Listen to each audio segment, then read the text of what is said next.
What if I told you that for decades, dogs have been jumping to their deaths from a bridge in Scotland, and no one knows why? It sounds like something out of a horror film, but it's very real. Since the 1950s, reports have surfaced of dogs leaping off Overtoun Bridge in Dumbarton. More than 300 dogs have died here, with no clear explanation. What makes it even stranger is how suddenly it happens. Healthy, happy dogs walk across the bridge, and then without warning they leap. Some people believe it's a trick of the senses. Others think there's something supernatural pulling them over the edge. And a few wonder if something even darker is going on. In this video, we're going to break down the mystery of Overtoun Bridge, hear from people who have seen it with their own eyes, and explore why this quiet stone bridge has such a disturbing history. In the 1950s, something strange began happening at the Overtoun Bridge near Dumbarton, Scotland. Dogs began jumping off the bridge's edge into the rocky ravine below, a deadly 50-foot fall. The incidents kept happening, and before long, people started calling it the Bridge of Death, or the Dog Suicide Bridge. Both locals and researchers were left asking the same troubling question. Why were the dogs doing this? The early reports were disturbing, with around 300 dogs thought to have jumped. While some tabloid stories claimed the number was as high as 600. At least 50 dogs were confirmed to have died from the falls. What made it even more unusual was how often the details were the same. Many of the dogs jumped from the exact same spot on the bridge, between the last two parapets on the right-hand side. Stranger still, most of the jumps happened on clear, sunny days, which led some people to wonder if the weather had something to do with it. The dogs that most often leapt from the bridge were long-nosed breeds such as Labradors, Collies, Golden Retrievers and German Shepherds. Researchers were baffled. The mystery seemed to follow its own odd logic, almost like the dogs were choosing to jump on purpose. The pattern seemed unbreakable, and to make matters worse, there were even cases where dogs that survived the initial fall returned to the bridge, sometimes immediately, only to leap again. Their first encounter with death seemed not to deter them from returning to the place that had claimed their lives. The confusion and fear that came with these early incidents were clear in the voices of the people who saw them happen. I just found it very strange, that dogs, I just couldn't fathom that out. Various dogs have leapt over unexpectedly to their owners, surprise to their deaths.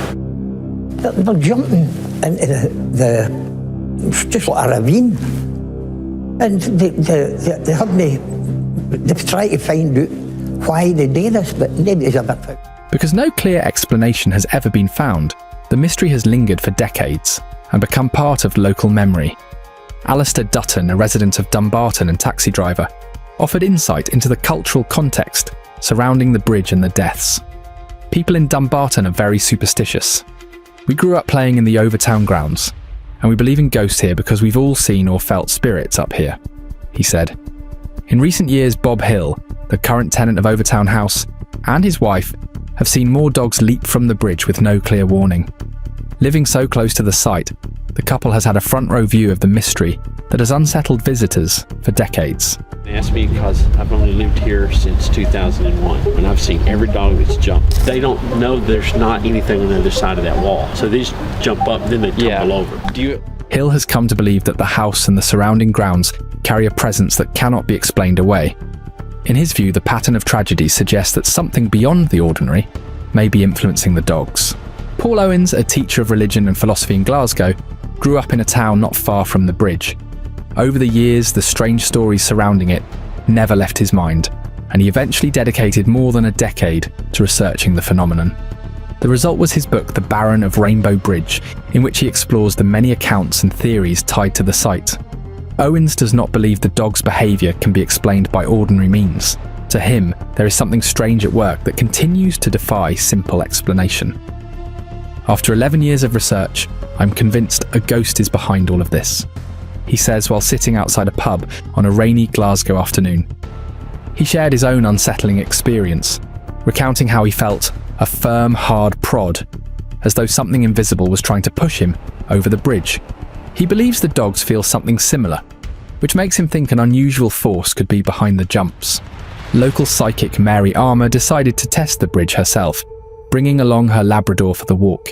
She later recalled feeling a deep sense of calm and serenity as she made her way across, as if the place carried a strange stillness. But her dog's reaction was very different. Normally calm and steady, the Labrador began pulling sharply toward the right-hand side of the bridge, the exact area where so many dogs before had made their fatal leap. It's moments like that which make people wonder if there's more to the bridge than meets the eye. To understand why this place has such a reputation, we need to look at the story of how the bridge was built and the role it has played in Dumbarton's history. Sitting on the north bank of the River Clyde, Dumbarton is a town with roots reaching back thousands of years. It is believed to have been the place of importance called a Launa in Roman times. After the Romans left, Dumbarton rose to even greater prominence as the capital of the Kingdom of Strathclyde. Back then it was called Alcluith, or Rock of the Clyde, a fitting name since the towering Dumbarton Rock dominated the town and served as its fortress. From that stronghold, rulers like King Riddoch governed their lands in the 6th century. Dumbarton's fortress stood for centuries, but was eventually destroyed by Viking forces in 870, bringing an end to the old kingdom's power. The very name Dumbarton, translated as Fort of the Brythons, carries the weight of the town's long and troubled past. Fast forward to the 19th century, and the town's industrial boom saw the rise of new figures and new landmarks. One such figure was James White, a wealthy industrialist who purchased the Overtoun estate in 1859 as a retreat from the pollution and gloom of Glasgow. His son John Campbell White later inherited the estate and became Lord Overtoun.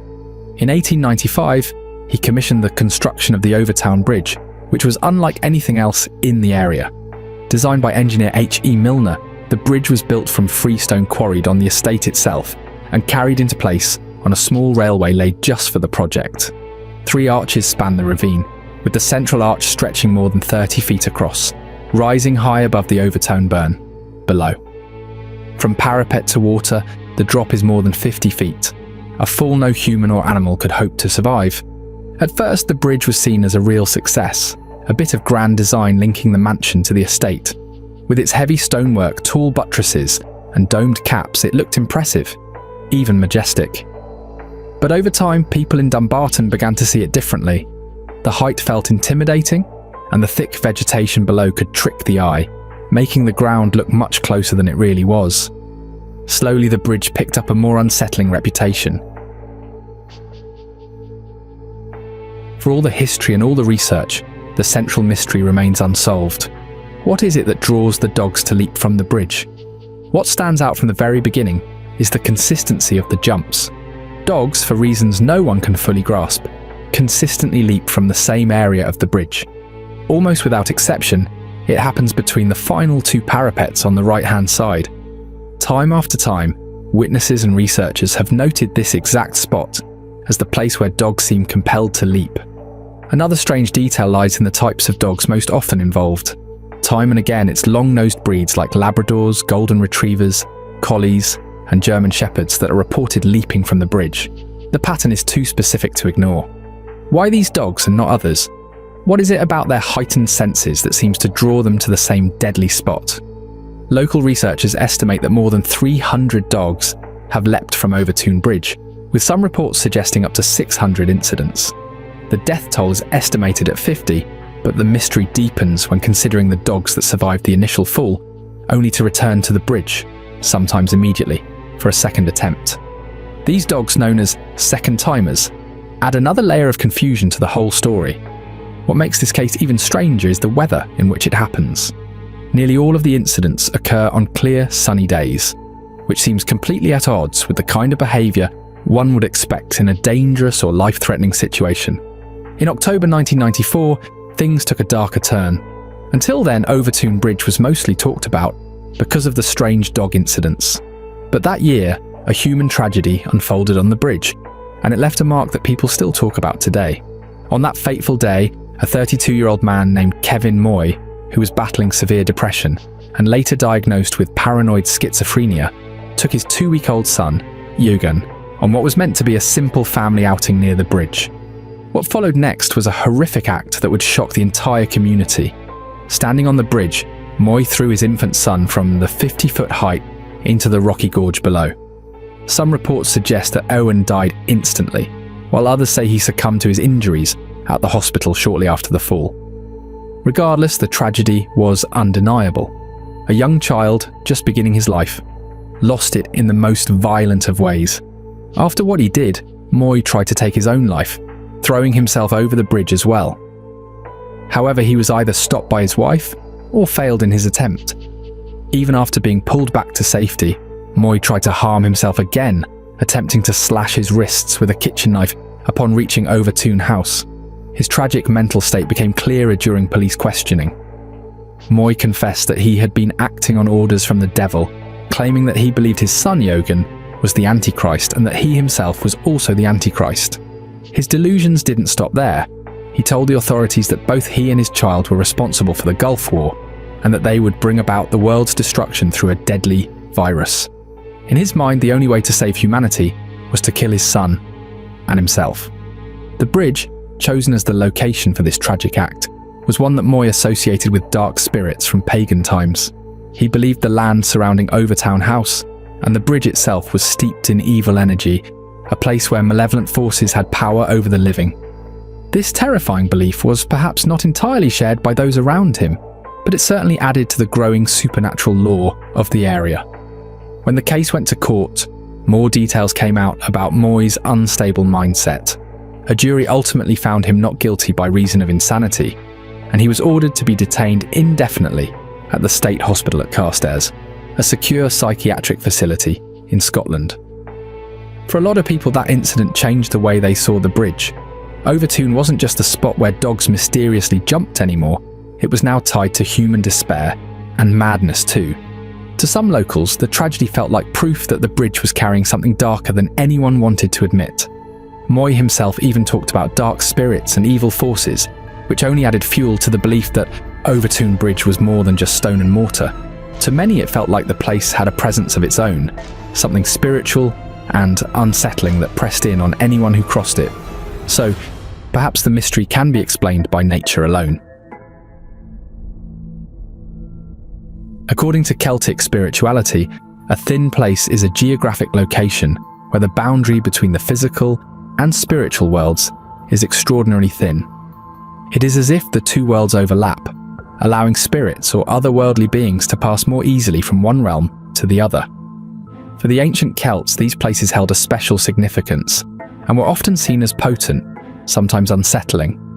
Because of their ability to connect the living with the unseen, Overtoun Bridge, with its secluded surroundings and heavy air, has often been described by locals as fitting this description. The bridge sits in a quiet, lush part of Dumbarton, surrounded by dense trees and winding paths that have a certain stillness to them. It's not hard to imagine why the people of Dumbarton have long associated the bridge with something beyond the material world. The idea that the bridge is a thin place is one that resonates with many who live near it. If this theory holds, it would explain why the dogs are seemingly drawn to this spot. The connection between strange animal behaviour and the supernatural isn't just confined to Overtoun Bridge. In fact, many cultures, including the Celts, have long believed that animals, particularly dogs, can sense things that humans cannot. It was thought that animals could act as intermediaries between the living and the spiritual realm, warning humans of impending danger or even delivering messages from the dead. With this in mind, some locals see the deaths of the dogs at Overtoun Bridge not as accidents, but as a warning, a supernatural signal or omen tied to the ancient spirits believed to haunt the area. These beliefs are reinforced by the way the bridge has been shrouded in mystery for decades, with no clear explanation for the strange behaviour of the dogs. The story of the White Lady of Overtoun deepens the supernatural narrative surrounding the bridge. This ghostly figure is said to be the spirit of Grace Eliza McClure, a woman who was left heartbroken by the death of her husband, John White, in 1908. Grace, known as Lady Overtoun after her marriage, reportedly never fully recovered from her grief, and it is believed that her sorrow bound her spirit to the grounds of Overtoun House and the bridge. I'm born on Halloween, and this freaked me out even more because it was my 13th birthday, and it was about Lady Overtoun. We were getting freaked out by these lights that were getting across in the dark, and so there was some bright guy who was feeding us this story about this being Lady Overtoun's ghost, because there was always this thing in the background about Lady Overtoun used to wander about Overtoun. Over the years, many locals have claimed to see her figure wandering the estate, appearing at windows or pacing along the bridge, as if still searching for her lost husband. Some stories paint the White Lady as a tragic but benign presence, while others describe her as a more disturbing force, one connected to the deaths of the dogs at the bridge. The idea is that her restless soul, unable to find peace, compels the animals to leap to their deaths, either out of sorrow or to deliver a warning. This interpretation fits neatly with the general Scottish belief in spirits and the afterlife, a tradition that dates back to pagan times. These stories of spirits, some kind and some more sinister, are part of the fabric of Scottish folklore, and the White Lady's tale fits right in with the eerie stories surrounding Overtoun. Some people have also suggested that Moy's actions of killing his son at the bridge created a supernatural rift in the area, a tear in the fabric of reality that affects the animals around it. In this view, the malevolent force tied to the bridge, the same force that drove Moy to commit his horrific act, has left its mark on the land, continuing to influence the behaviour of the dogs for years to come. This theory, while speculative, has become a significant part of the local lore surrounding Overtoun Bridge, strengthening the belief that it is a place cursed by dark, supernatural forces. Religious leaders who have spent time in Overtoun House have their own interpretations of the bridge's spiritual significance. Bob Hill, the current tenant of Overtoun House, has spoken about the spiritual quality of the area. Hill, a local pastor, admitted that the bridge did have an unsettling feel to it, though he also thought there might be natural reasons behind the dog deaths. Still, he couldn't ignore the strong spiritual presence he felt there. He pointed out that the land around the house and bridge had been seen as spiritually charged long before Overtoun House was even built. For Hill, the bridge is one of those places where the line between the physical and the spiritual feels especially thin, a spot where something from the other side might break through. Other spiritual figures have spoken of Overtoun Bridge as a place of darkness, a portal where the living and the dead meet. Some have even gone so far as to say that it is a battlefield between heaven and hell, a place where supernatural forces clash. Whether you believe those claims or not, the stories don't end there. Step back for a moment, and Overtoun Bridge starts to look less like an exception and more like part of a pattern. It's not the only place with stories like this. All around the world, there are other spots, some even stranger, where the same kind of bizarre events seem to happen. One of the most chilling and widely known cases is the Dyatlov Pass incident. In February 1959, a group of experienced hikers led by Igor Dyatlov set off for a skiing expedition in the Ural Mountains of Russia. The group never made it back. When their bodies were found, they were in a state that could only be described as unsettling. Some had severe internal injuries, yet no external wounds. Others had their eyes and tongues removed, and there were reports of high levels of radiation on their clothing. The official investigation blamed a compelling natural force for their death, but the exact cause has never been determined. Was it a strange weather event, an avalanche, or something far darker? Some people believe that the hikers were victims of a mysterious force in the mountains, much like the dogs at Overtoun, who appear to be drawn to a specific spot, pushed by something unseen and impossible to explain. Now, let's travel to a completely different part of the world, Mount Kailash in Tibet. Unlike Everest, it doesn't break records for height, but it does hold something more unsettling. No one has ever conquered it. One group of experienced climbers came back looking decades older, their bodies worn down in just days, and every single one died within a year. Some people say the mountain carries a power we're not meant to tamper with. I go into this story in more detail in another video, and I'll link it at the end if you want to check it out. Turning now to a more modern-day mystery, Plum Island off the coast of New York has long been a site of speculation. Known for its Animal Disease Research Centre, the island is officially a government facility dedicated to studying animal pathogens. However, there's a far darker side to its history. In 2008, the body of an unidentified creature was found washed ashore on a beach near Montauk, New York, and quickly became known as the Montauk Monster. The creature had the body of a four-legged animal but with a beak, and no one could determine what it was. The mystery deepened when rumours began circulating that the creature was the result of experiments conducted on Plum Island. Some even suggested that the US government had been working on biological weapons at the island, which might have resulted in strange mutated creatures like the Montauk monster. Just like Overtoun Bridge, Plum Island comes with its own share of secrets and strange stories. On Plum Island, people talk about monsters.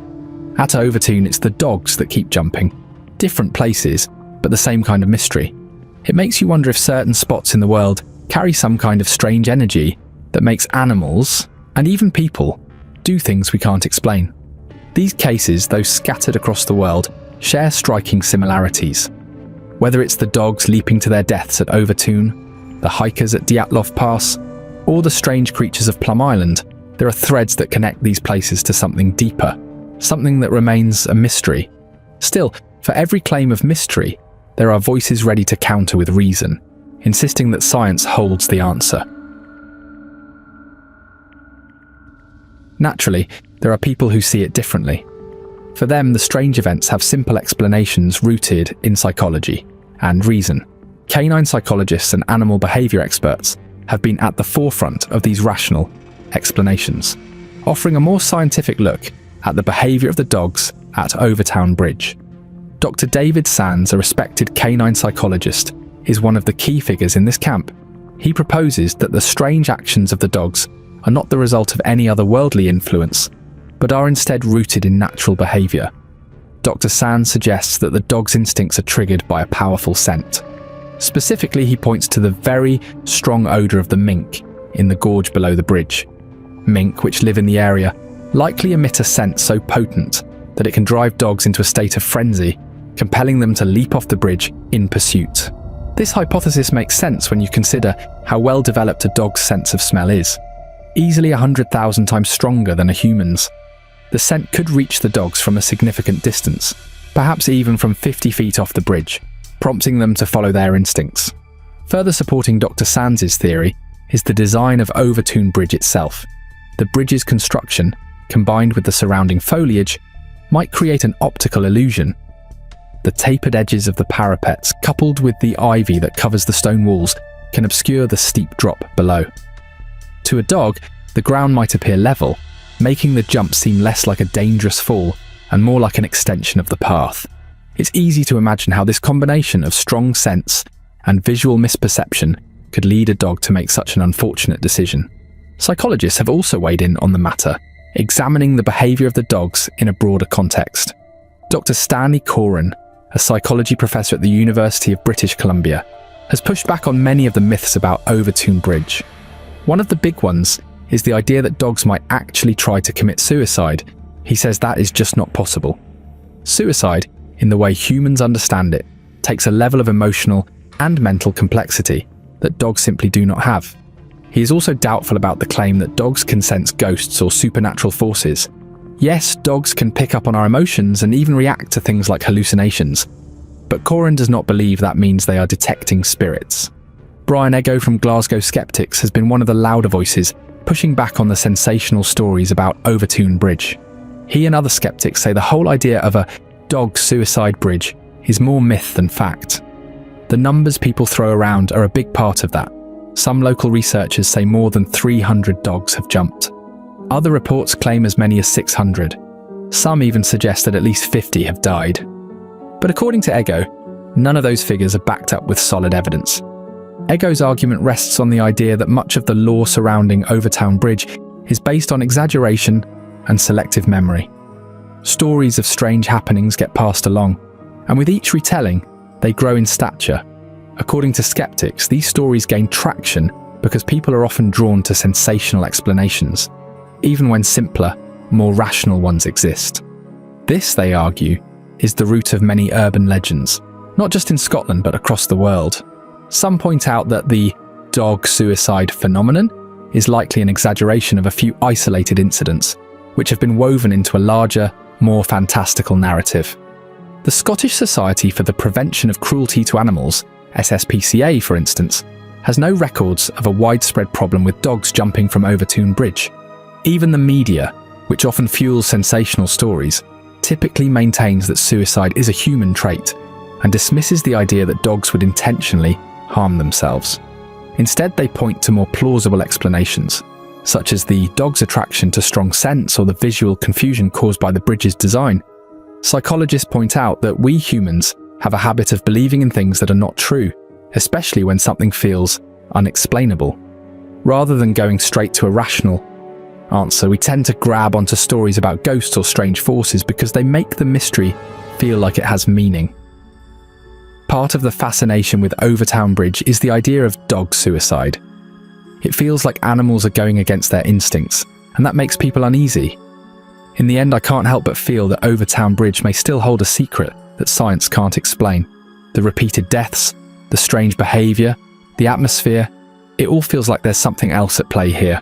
Sure, people have their theories about scent or optical illusions, but after everything I've read and heard, I can't quite shake the sense that there's something darker, something beyond our understanding. But tell me, what do you think? I mentioned Mount Kailash earlier, and now's the perfect time to watch it. Click the video on your screen and see why that mountain is treated like something otherworldly.